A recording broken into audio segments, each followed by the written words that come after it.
Cervical cancer remains one of the leading causes of cancer-related deaths among women in Africa.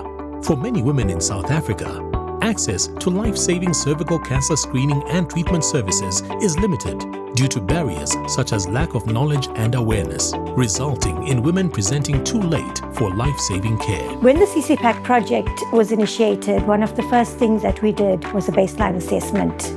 The baseline assessment then informed some of our evidence-based interventions.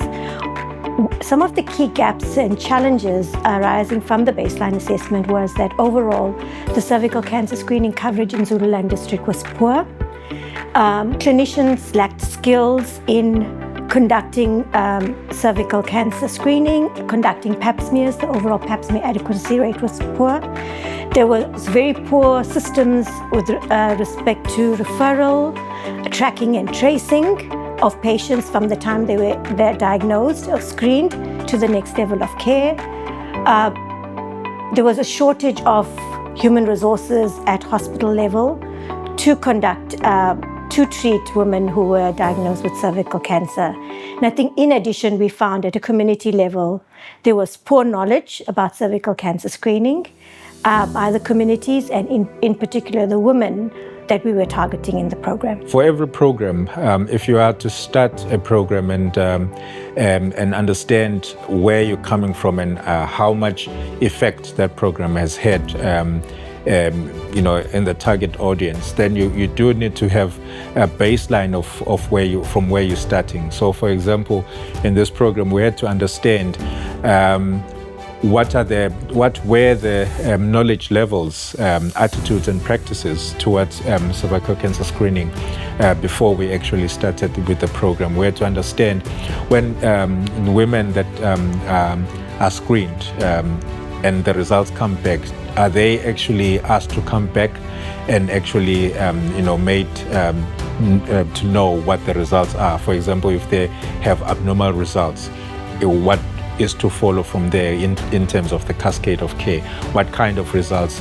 Is it precancerous? Is it, and what is the follow through thereafter? So we had to understand at baseline what was happening in the facilities and how and whether the professionals themselves, the healthcare professionals, what kind of awareness they had, and where to understand the adequacy rates, for example. Cancer diagnosis comes with many emotional challenges. So for a lot of people, they don't even understand what's happening to them to begin with. They may experience symptoms, and because we were dealing with cervical cancer, the symptoms they can be quite shameful because they are unpleasant. A woman can have body odors, they can have discharges that are uncomfortable. So a lot of the times, part of the emotional challenges are around the shame and embarrassment and really wondering what it is that's happening to you. To address these barriers and gaps, the Cervical Cancer Prevention, Access and Control, or CCPAC program, partnered with community-based organizations in the Zululand district, KwaZulu-Natal. So the CBOs were contracted through fair recruitment processes. So the CBOs had to be from the local area, they had to be known and already serving the communities that we were also operating in.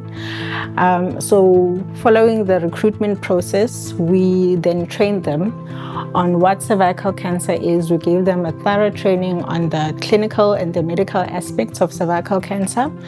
And then thereafter, we gave them training on how to collect qualitative data for our knowledge, attitudes, and practices survey. Thereafter, we also gave them training on how to form a psychosocial support group and also gave them an overview of what palliative care is. In terms of our cultural context, because that plays quite a large role, that can make women think whatever it is that's happening to them is because of behaviors that are not socially or culturally appropriate. For example, if you're in a marriage, in a marital relationship, and you suddenly have these discharges, there might even be suspicions that maybe you have been unfaithful or you've been engaging in sexual behaviors that are outside of the family unit. And the idea that you might be presenting with a sexually transmitted disease, because a lot of people start to think that this might be sexually transmitted. Rarely do women think that it's a sexually transmitted disease that is obtained from their partner. It often feels like it's something that they have done. So there's an internalization of that shame and guilt that make it really difficult to, first of all, seek help, and then to inform the people in your life that you have a disease that you're now living with and what it actually might mean. Because oftentimes the treatment, in order for it to be successful, needs to involve your social network as well, need to involve your partner. So if you're not comfortable to have conversations about sex, because that's another big cultural taboo. So the CBOs assisted a lot with community entry, community engagement, as well as traditional leadership and community leadership engagement. That also allowed for a greater understanding of the intervention within the community, ensuring that women understand what cervical cancer is, what needs to happen should you be found with abnormal lesions, and the support that you get from other stakeholders, such as the Department of Health. The reason why it was so important for us to have a psychosocial component for this program was to help the community itself to understand that help-seeking behaviors are rarely just around individual choice. We have to take into consideration all these broader networks within which you exist, so that we help to transform the health not of the individual alone, but also of the community that they're in. So the psychosocial component of the project was utilized to help the individual to eliminate these feelings of shame and embarrassment, to educate as well when some of these feelings of humiliation and embarrassment have transformed into a psychological disorder that might require an intervention. The greatest impact was the number of community members that were reached from the education and awareness initiatives. So collectively, including the door-to-door campaigns, the outreach events, the community events, and the community meetings, including social media and radio campaigns, we were able to reach more than 318,000 community members collectively. This partnership aimed to strengthen the 3 pillars of the cervical cancer elimination strategy by bringing services closer to communities. The results achieved through the CCPAC implementation model were transformative. Cervical cancer screening coverage rates in the Zululand district steadily increased as a result of targeted community-driven education, awareness, and screening strategies. The program highlights the need for multi-stakeholder partnerships as part of a consultative and collaborative approach to improving cervical cancer service delivery at district level. One of the things that we're interested in looking at is the follow-through when it comes to screening. And follow-through in the sense that when women are screened, obviously they have to come back for their results. And when they come back for their results, they have to understand whether the results are normal or abnormal. And if they're abnormal, what are the next steps? Stemming from that, more than 38,000 women were screened for cervical cancer.